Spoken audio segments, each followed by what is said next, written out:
আসসালামু আলাইকুম। আমরা গুটি কলম প্রস্তুত করব আমাদের গাছের বংশ বিস্তারের জন্য, এছাড়াও আমাদের পছন্দনীয় জাতগুলো সংরক্ষণের জন্য।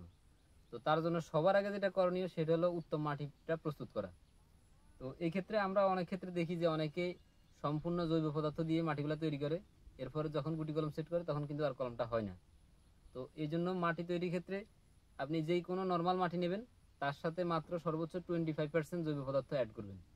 সেটা হোক বার্মি কম্পোস্ট বা যে কোনো জৈব সার। তবে কোনো রাসায়নিক সার এই মাটিতে দেওয়া যাবে না। আর এই মাটিটাকে আপনি ঠিক মল্টিং করে নেবেন যাতে এমনটি হয়, যেটা একেবারে আঠালো হবে কিন্তু একেবারে নরম না, আবার একেবারে শক্ত না। এটা আঠালো হতে হবে, জাস্ট এরকম বল তৈরি করলে যাতে একদম ক্লিয়ার থাকে। তো মাটিটা আপনার তৈরি হয়ে গেলে এরপর আপনি সেটা আপনার গাছে সেট করবেন। ঠিক আছে, আমরা এরপরে জানবো কিভাবে আমরা সেট করব। ধন্যবাদ। মাল্টিক্রাফটিং বিডির সাথেই থাকুন। আসসালামু আলাইকুম।